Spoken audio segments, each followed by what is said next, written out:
വഖഫ് സ്വത്തുക്കളുടെ കാര്യക്ഷമതയും സുതാര്യതയും ഉറപ്പാക്കാൻ കേന്ദ്ര സർക്കാർ പുതിയ ഉമീദ് പോർട്ടൽ അവതരിപ്പിക്കാൻ ഒരുങ്ങുന്നു.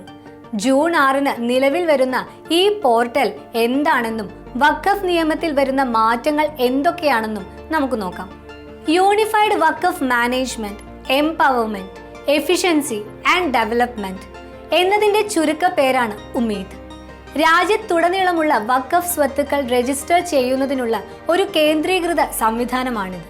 പുതിയ പോർട്ടൽ നിലവിൽ വന്നാൽ എല്ലാ വഖഫ് സ്വത്തുക്കളും 6 മാസത്തിനുള്ളിൽ പോർട്ടലിൽ രജിസ്റ്റർ ചെയ്യണം. അളവുകളും ജിയോ ടാഗ് ചെയ്ത ലൊക്കേഷനുകളും ഉൾപ്പെടെയുള്ള പൂർണ്ണ വിവരങ്ങൾ ഓരോ രജിസ്ട്രേഷനിലും നൽകണം. സ്ത്രീകളുടെ പേരിലുള്ള സ്വത്തുക്കൾ വഖഫ് സ്വത്തുക്കളായി കണക്കാക്കില്ല എന്ന് ശ്രദ്ധേയമാണ്. എന്നിരുന്നാലും സ്ത്രീകളും കുട്ടികളും സാമ്പത്തികമായി പിന്നോക്കം നിൽക്കുന്നവരും വഖഫ് ആസ്തികളുടെ പ്രധാന ഗുണഭോക്താക്കളായി തുടരും. രജിസ്ട്രേഷന് സ്റ്റേറ്റ് വഖഫ് ബോർഡുകൾ സഹായിക്കും. സാങ്കേതിക പ്രശ്നങ്ങളോ മറ്റു ഗുരുതരമായ തടസ്സങ്ങളോ ഉണ്ടെങ്കിൽ 1-2 മാസത്തെ സമയം നീട്ടി നൽകിയേക്കാം. ഈ സമയപരിധി കഴിഞ്ഞിട്ടും രജിസ്റ്റർ ചെയ്യാത്ത സ്വത്തുക്കളെ തർക്കമുള്ളതായി കണക്കാക്കുകയും വഖഫ് ട്രൈബ്യൂണലിന് കൈമാറുകയും ചെയ്യും.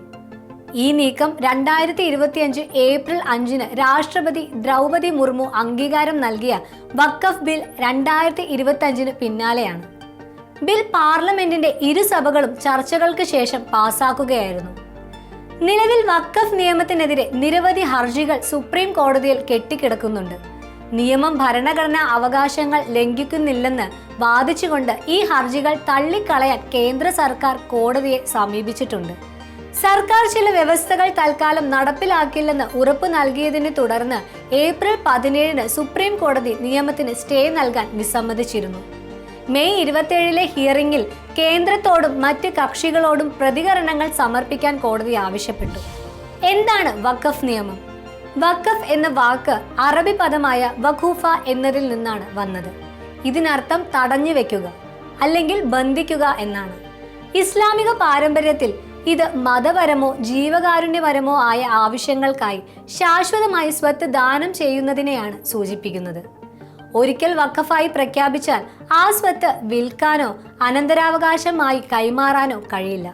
ഈ വീഡിയോ നിങ്ങൾക്ക് ഉപകാരപ്രദമായെന്ന് വിശ്വസിക്കുന്നു. ഇതുപോലെയുള്ള വീഡിയോകൾക്കായി ഈ ചാനൽ ലൈക്ക് ചെയ്യാനും സബ്സ്ക്രൈബ് ചെയ്യാനും മറക്കല്ലേ. നന്ദി.